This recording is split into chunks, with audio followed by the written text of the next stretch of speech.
Hello बच्चों।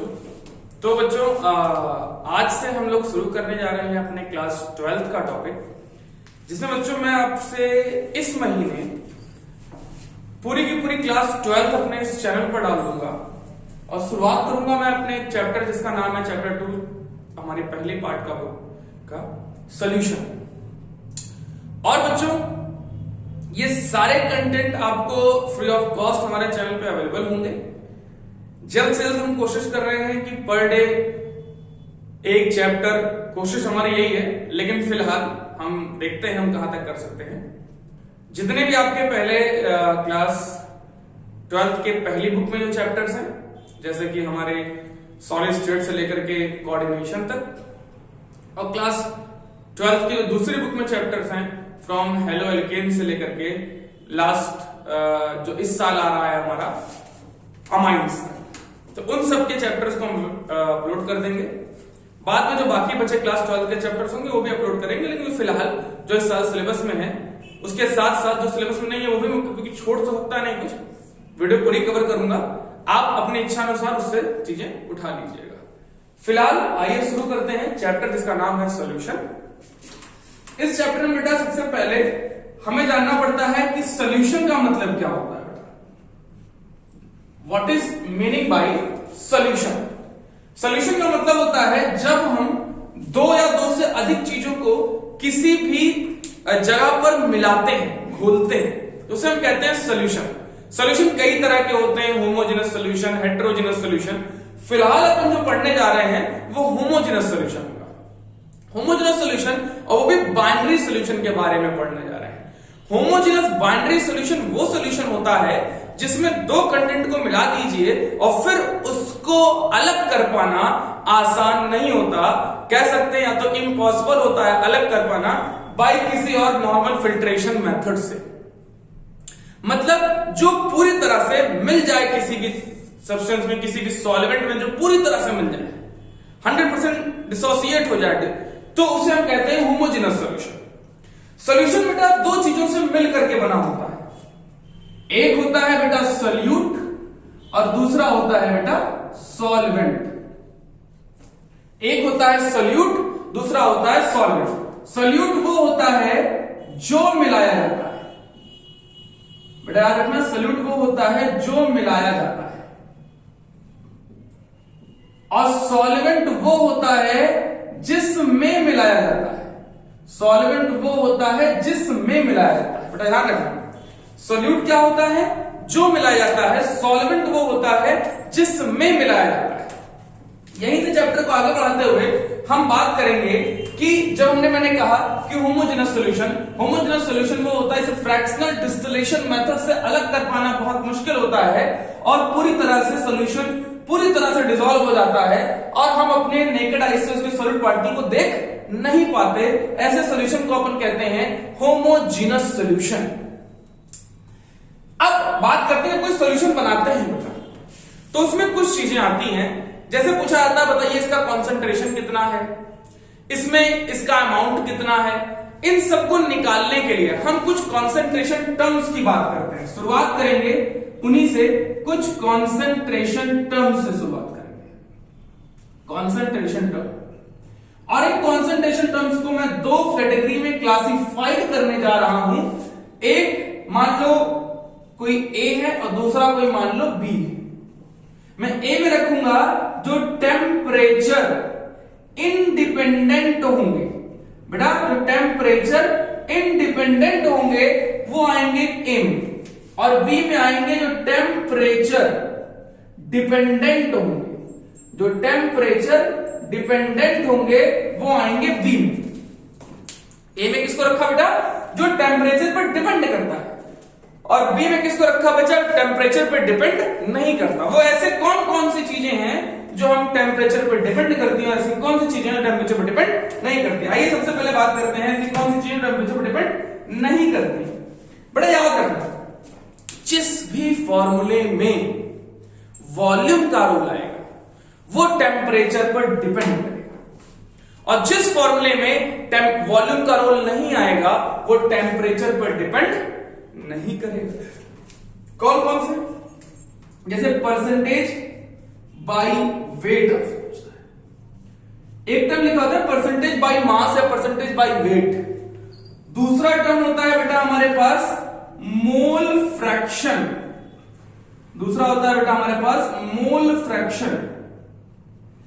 तीसरा होता है बेटा हमारे पास मोलैलिटी।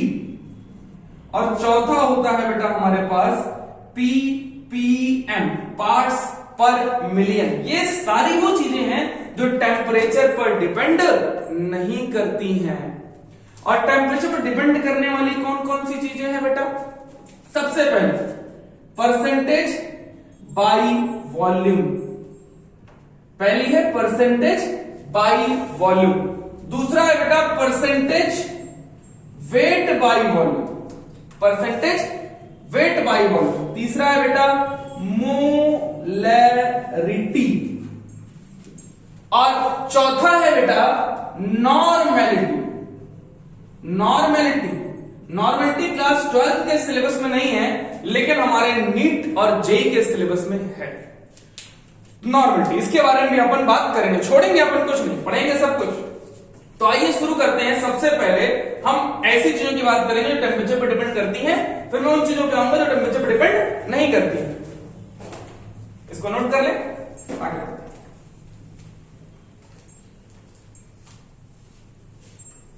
चलो। सबसे पहली चीज जो टेम्परेचर पर डिपेंड करती है, सबसे पहली चीज जो टेम्परेचर पर डिपेंड करती है उसका नाम है बेटा हमारी, अगर बात करूं परसेंटेज बाई वॉल्यूम। कौन सा है बेटा? परसेंटेज बाई वॉल्यूम, जिसे हम वॉल्यूम परसेंटेज भी कहते हैं। जिसे अपन वॉल्यूम परसेंटेज भी कहते हैं। क्या होती है बेटा? ध्यान समझिएगा। इसमें हम कहते हैं जब परसेंटेज बाई वॉल्यूम की बात करते हैं, या यहां लिखा होता है V बाई V, तो इसका फॉर्मूला हम लिखते हैं volume of solute upon volume of solution into 100। Volume of solute upon volume of solution into 100, ये हमारा होता है परसेंटेज वॉल्यूम बाय वॉल्यूम। जैसे इसको एक छोटा सा फॉर्मूला से आप याद रखिएगा, जिसका निकालना है हमेशा ऊपर रखना उसका वॉल्यूम और नीचे रखना बेटा टोटल वॉल्यूम। जिसका निकालना उसका volume upon total volume into 100। जिसका निकालना है उसका volume upon total volume into 100।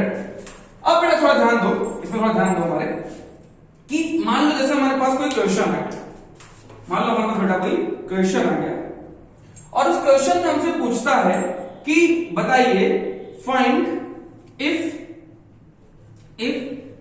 10 ml of glucose is dissolved in 90 ml of water. 90 ml of water, find its percentage volume by volume of glucose. ऐसे questions को कैसे solve करें? ऐसे छोटे मोटे क्वेश्चंस आते हैं, बाकी मैं आपको बहुत हाई लेवल के जो क्वेश्चंस होते हैं जो नीट और जेईई में पूछे जाते हैं, उन क्वेश्चनों की बात एक चैप्टर के खत्म होने के बाद एक अलग से डिस्कस कर दूंगा, जिसमें हमारे सब हायर थिंकिंग ऑर्डर क्वेश्चंस होंगे, जिसे मैं हॉट्स मार्क दूंगा। ठीक, चलो शुरू करते हैं। अगर मैं इस क्वेश्चन को सॉल्व करूंगा तो मैंने क्या फॉर्मूला लिखा? जिसका निकालना उसका वॉल्यूम अपॉन टोटल वॉल्यूम। बेटा जिसका निकालना उसका वॉल्यूम कितना बेटा? 10 ml। टोटल वॉल्यूम 90 प्लस 10 कितना होगा बेटा? 100 इंटू 100 कितना आ गया? 10%। बात समझ में आई कि नहीं आई बेटा? बात समझ में आई? ये हमारा था परसेंटेज बाय वॉल्यूम। अगले टॉपिक जो हम बात करने जा रहे हैं वो होगा हमारा परसेंटेज। हमारे उन टॉपिक की बात कर रहे हैं अपन जिसकी हम अभी कह रहे हैं टेम्परेचर पर डिपेंड करता है। तो दूसरा हमारा हो जाएगा percentage weight by volume. Percentage weight by, जिसे बेटा अपन W बाई V भी लिखते हैं। इसमें आपको समझ में आ रहा है, ऊपर है W, W वो W सेबेस्टियन गार्डन वाला W नहीं, बड़ा वाला W, वो वाला W नहीं है, ये W है मास ऑफ सॉल्यूट अपॉन बेटा volume of solution into 100 into 100 into 100। और देखते हैं इसके भी फॉर्मूले को और छोटे से लिख लेते हैं। जिसका निकालना है उसका mass upon total volume into 100। आओ कोई क्वेश्चन इस पर डिस्कस करते हैं। आओ कोई question, if 20 gram of urea is dissolved in 100 ml of water,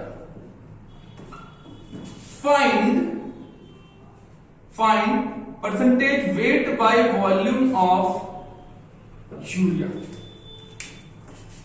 ऐसे क्वेश्चन में ऊपर क्या रखने का बेटा, मास जिसका निकालना है उसका कितना दिया तो 20, टोटल वॉल्यूम जिसका टोटल वॉल्यूम मतलब देखो यहां वॉल्यूम रखा है, इसी बात से बच्चे कंफ्यूज हो जाते हैं कुछ, समझो।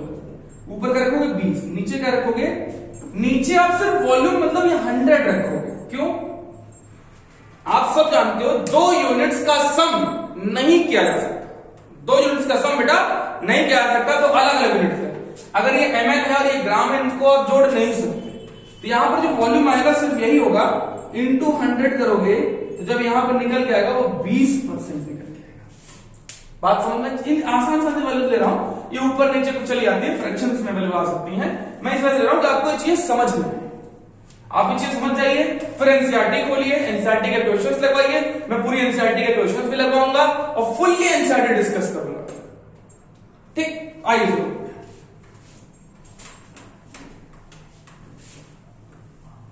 दूसरा, तीसरा टॉपिक है बेटा हमारा मोलैरिटी। मोलैरिटी बेटा डिनोट करते हैं बेटा कैपिटल एम से।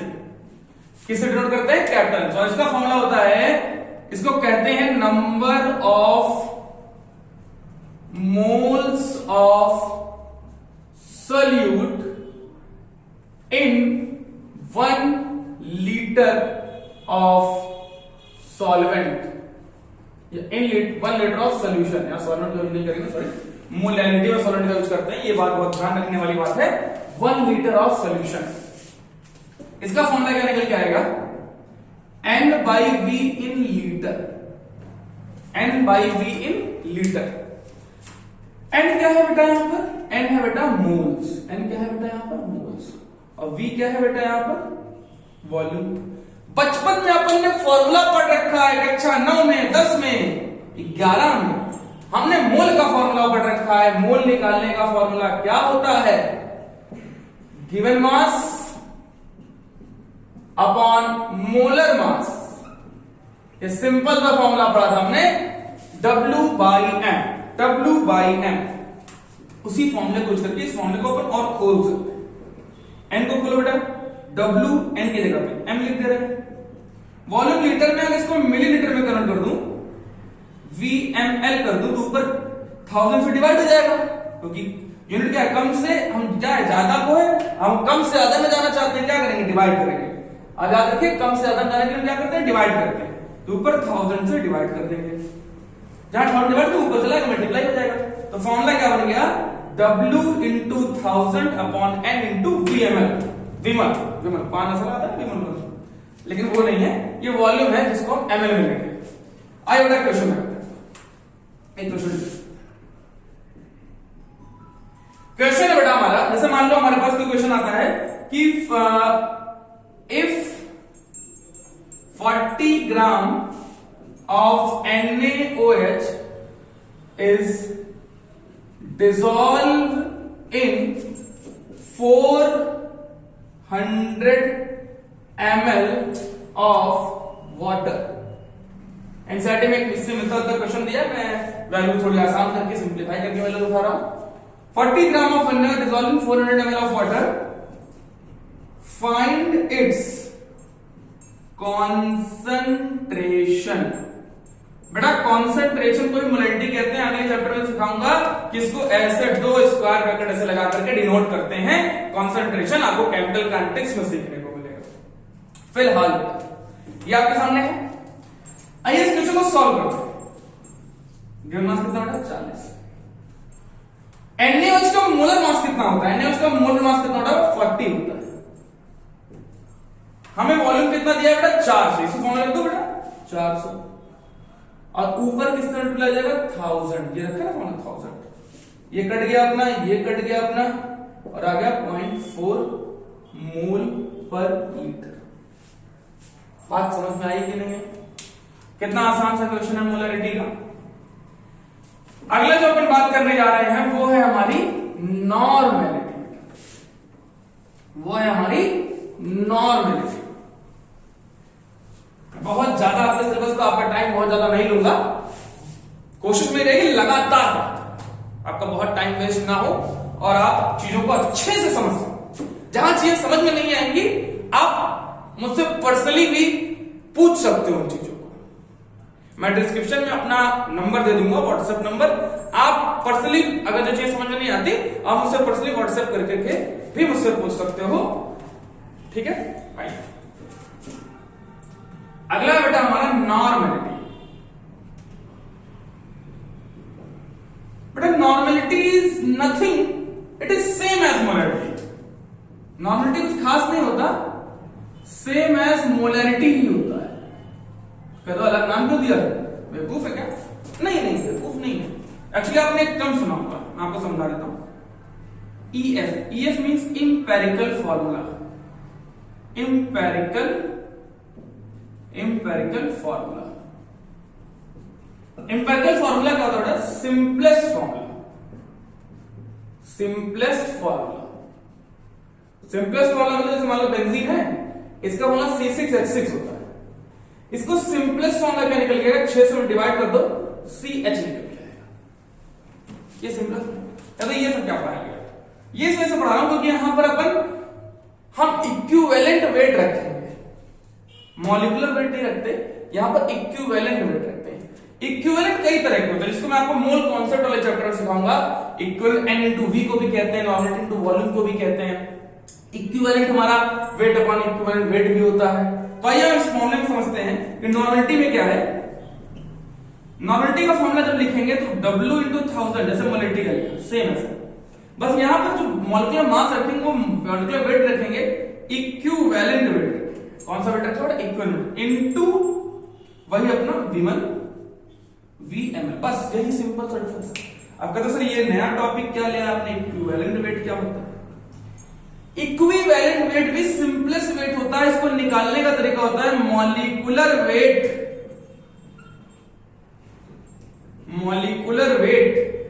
By valency, divide by valency. किसी मॉलिक्यूलर वेट को अगर आप वैलेंसी से डिवाइड कर दो, किसी मॉलिक्यूलर वेट को वैलेंसी से इसको डिवाइड कर दो, वैलेंसी क्या होता है? इसको एन फैक्टर भी कहते हैं। एन फैक्टर जैसे फॉर एग्जांपल एल्युमिनियम का आपको निकालना इक्विवेलेंट वेट, और मॉलिक्यूलर वेट कितना होता है? 27। और चार्ज कितना होता है एल्युमिनियम का? +3 डिवाइड बाई 3 कितना आ गया इसका? 9। मान लो आपको ऑप्शन निकालना है, ऑप्शन में चार्ज -2 से मतलब नहीं होता चार्ज में 16 मॉलिक्यूलर वेट होता है, 2 से डिवाइड कर दिया 8 आ गया। ये सब क्या है बेटा? इसके इक्विवेलेंट वेट। अगर बेटा यहां पर क्वेश्चन सिंप्लीफाई करके पूछते हैं, if 20 ग्राम ऑफ ऑक्सीजन, या 20 ग्राम दूंगा, सिंप्लीफाई नहीं करूंगा, 32 ग्राम। If 32 gram of oxygen is dissolved in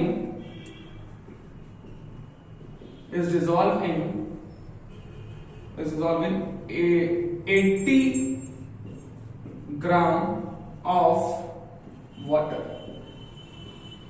या 80 ग्राम दे दूंगा तो डिस्टर्ब हो जाएंगे, इसको ले लेते हैं 100 ml ऑफ वाटर, क्योंकि ग्राम देने के बाद मुझे आपको फिर डेंसिटी देनी पड़ेगी, फिर आपको उसको क्वेश्चन को आप ये मास ऑफ सॉल्वेंट दिया जाएगा तो आपको मास ऑफ सॉल्यूशन तक पहुंचना पड़ेगा, फिर उससे वॉल्यूम ऑफ सॉल्यूशन निकालोगे डेंसिटी से। तो ऐसे प्रॉब्लम्स भी हमारे पास आती हैं, लेकिन ऐसी प्रॉब्लम्स का डिस्कशन आपको लास्ट में करूंगा, जिसमें काफी टाइम टेकिंग होती है। थोड़ा सा एक बार टाइम टेकिंग आप दे दोगे, समझ लोगे चीजों को, थोड़ी सी टफ प्रॉब्लम होती है, नीट और जेई लेवल की प्रॉब्लम्स होती हैं, उनको एक बार आप समझ लोगे तो आपको सारी चीज क्लियर हो जाएगी। फिलहाल बोर्ड की अगर बात करें, बोर्ड लेवल में कैसे क्वेश्चन आते हैं उनकी बात कर लें। देखो ये बेटा सब कुछ है नहीं, बस क्वेश्चन में बोर्ड लेवल करवा, आगे जब आओगे आप तो आपको सारे क्वेश्चन भी नीट जेई के मिलेंगे। If 32 gram of oxygen dissolved in 100 ml of water, find normality of solution। क्या करना है नॉर्मलिटी ऑफ सॉल्यूशन में? कितना वेट दिया बेटा? 32 ग्राम। डिवाइड कर दो बेटा, इसको इक्विवेलेंट वेट ऑफ ऑक्सीजन भी निकाला 8, इसको फिर किससे? 1000 से, और वॉल्यूम कितना दिया बेटा? 100 है। ये 4 कितना आ गया बेटा? 40 आ गया हमारे पास इसका इक्विवेलेंट वेट। यहां भी फॉर्मूला वाइज यूनिट वाइज लिखेंगे मोल पर, बस यहां पर इक्विवेलेंट वेट इंट्रोड्यूस कर देता है। ठीक है, बात समझ में? ये थी हमारी नॉर्मलिटी की बात। 4 छोटे छोटे टॉपिक और बचे हैं बच्चों, उसको जल्दी डिस्कस कर लेते हैं। उम्मीद करता हूं आपको नॉर्मलिटी समझ में आई होगी। अगला है बेटा हमारा, अब टेम्परेचर पर जो डिपेंड नहीं करते उनकी बात करते हैं। टेम्परेचर पर डिपेंड नहीं करते हैं वो कौन कौन से हैं हमारे? परसेंटेज बाय वेट, जिसे अपन वेट परसेंटेज कहते हैं, मास परसेंटेज कहते हैं। क्या रखेंगे बेटा? इसको अपन ऐसे लिखते हैं W/W परसेंटेज। यहां क्या रखेंगे? Mass of solute upon mass of solution into. तो छोटा सा मामला बता रहा था, उसका मतलब क्या आ जाएगा? जिसका निकालना है उसका mass divide by total mass into 100। तो आपके पास निकल आएगा mass by mass percentage. Question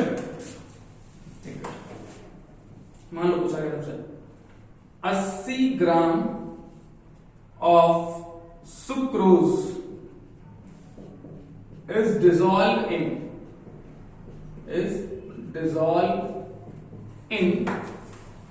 200 नहीं 140 ग्राम, 140 gram of water. Find mass percentage W/W percentage of sucrose. Find mass percentage W/W percentage of sucrose. कैसे निकालेंगे बेटा? कैसे करेंगे इस क्वेश्चन को? ऊपर रखेंगे जिसका निकालना है उसका मास अपॉन टोटल मास 140 और ये 80। अब इसमें करोगे तो अब मैं ऐसे कर लेता है, मैं इसको 120 ले लेता हूं तो आराम से सॉल्व हो जाता है। ये कोई बात नहीं, अगर आप 120 चाहो तो ले लो तो आराम सॉल्व हो जाएगा। फिलहाल आपको समझने से मतलब है 120 प्लस 80 कर दोगे आपका सीधे कितना आ जाएगा? 200 इंटू 100। ये कट गया, ये कट गया, आपके पास कितना आ गया? 40%। बात समझ में आई कि नहीं आई? ऐसे इन क्वेश्चन करेंगे मास बाय मास परसेंटेज। अब हमारे पास जो छोटे मोटे और टॉपिक हैं जिसमें बहुत ज्यादा इंपॉर्टेंट टॉपिक है मोल फ्रैक्शन। मोल फ्रैक्शन के बारे में बात करते हैं। मोल फ्रैक्शन,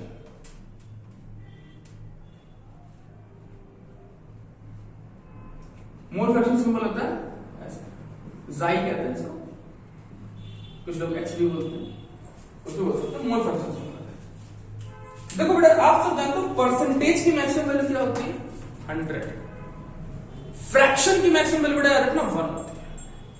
परसेंटेज की मैक्सिमम वैल्यू 100 होती है पर फ्रैक्शन। कोई आपसे कहता है मेरे 120% है तो बेवकूफ बना रहा है। 120% किसी के आ सकते हैं? नहीं आ सकता ना। वैसे ही फ्रैक्शन अगर कोई क्या मेरे 2 फ्रैक्शन वैल्यू आ रही है तो फ्रैक्शन की मैक्सिमम वैल्यू 1 होती है, उससे कम रहेगी और परसेंटेज 100 से कम रहेगा या 100 रहेगा। वैसे ही अगर हमें मान लो फ्रैक्शन किसी ने निकालने हैं तो बस 100 से मल्टीप्लाई नहीं करना है, बाकी जो कर रहे थे वही करना है। जैसे आपके पास मान लो दो कंपोनेंट है, ए है और बी है। आपको रखना है मोल ऑफ कंपोनेंट जिसको आप यूज में ले रहे हो, जिसका मोल फ्रैक्शन निकाले। मान लो मुझे एक्स ए का मोल फ्रैक्शन निकाला, तो moles of the component of A रखोगे और नीचे क्या रखोगे बेटा, टोटल मोल्स। टोटल मोल्स का मतलब जिसमें ए और बी दोनों के मोल्स आ जाएंगे। जैसे इसको लिखने का तरीका होता है, किताबें लिखती है, एनसीईआरटी लिखती है Na upon Na plus NB।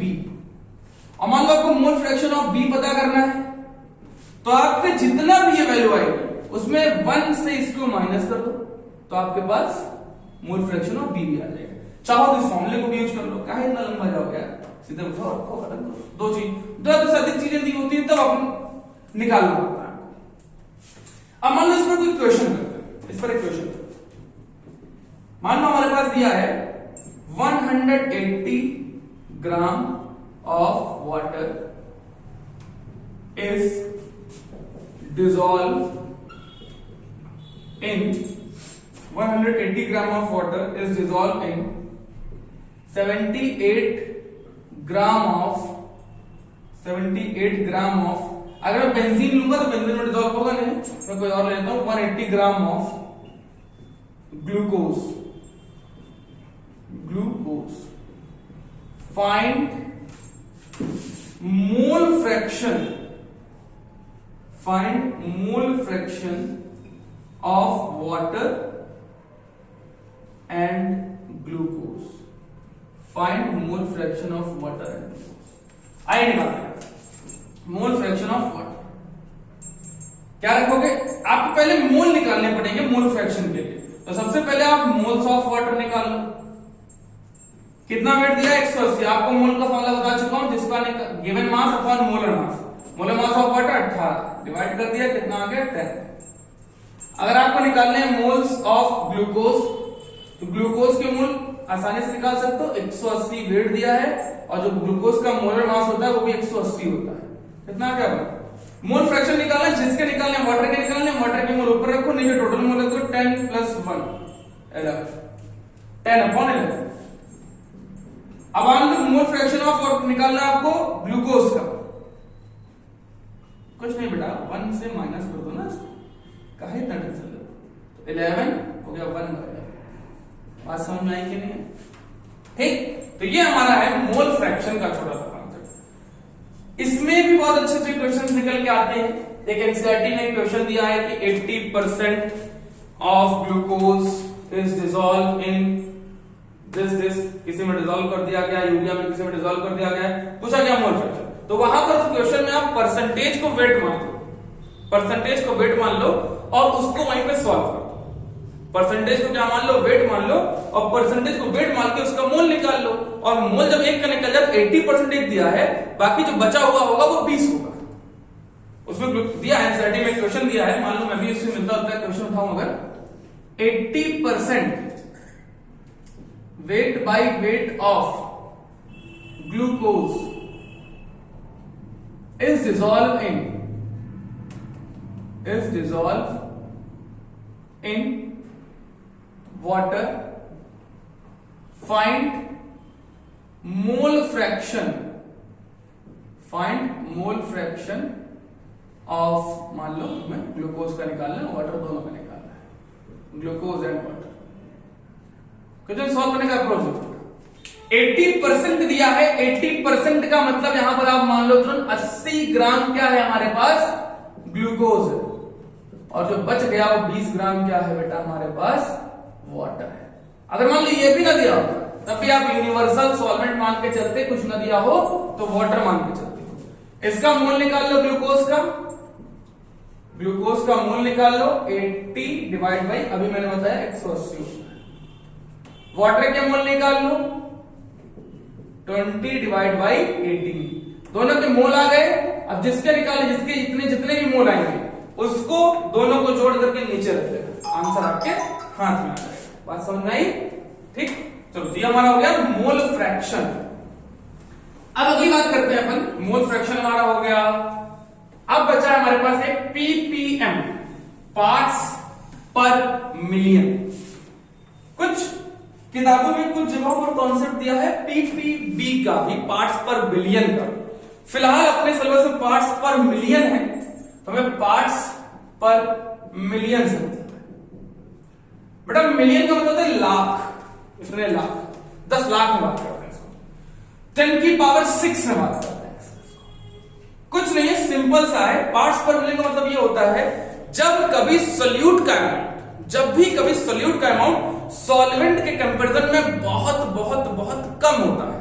If the amount of solute is very very very very less than amount of solvent, then their concentration measure in the terms of ppm। जब किसी सोल्यूट का concentration बहुत कम हो जाएगा, जैसे मान लो मैंने बहुत छोटा कंसंट्रेशन लिया, मैं इसके ऊपर फॉर्मूला लिख दूं। पीपीएम का फॉर्मूला बेटा हम लिखेंगे mass of solute divided by mass of जो भी हमारा दिया हो सॉल्यूशन उसका मास इंटू 10 की पावर 6 इंटू 10 की पावर। इसका भी सिंपलेस्ट फॉर्मूला अगर लिखना चाहें तो जिसका निकालना है उसका मास डिवाइडेड बाय बेटा टोटल मास मल्टीप्लाइड बाय 10 की पावर 6। आओ करते हैं।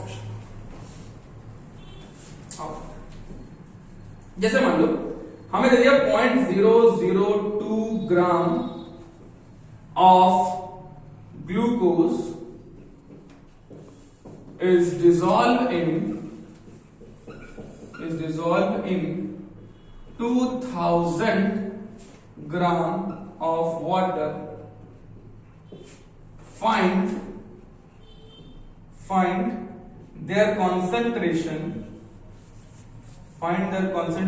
in terms of ppm। कैसे करेंगे? ppm जिसका निकालना उसका मास ये दिया है, तो उसको 2 को हम लिख सकते हैं 2 इंटू 10 टू द पावर -3 लिख सकते हैं बेटा।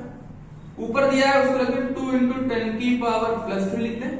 मास ऑफ देखो वाटर दिया है, हमें इसी वाटर का सोल्यूशन मानना चाहता हूं, नहीं तो बड़ा कंफ्यूजन आएगा। आप इसको जोड़ोगे, जोड़ के यहां रखोगे 2 + 2.0 तो उससे बड़ा कंफ्यूजन, इसलिए आप इसको सोल्यूशन मानो। तो क्या अभी आपको समझ में इंटू 10 की पावर 6, तो -+3 हो जाएगा, -3 हो जाएगा। ये दोनों माइनस में कट जाएंगे और यहां पर पूरा कट कितना आ जाएगा बता।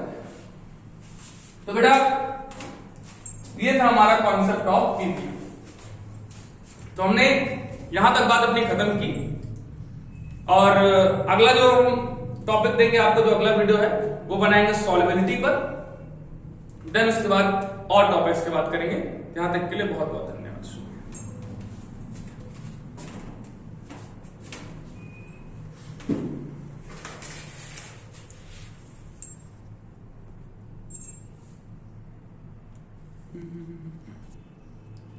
चल रहा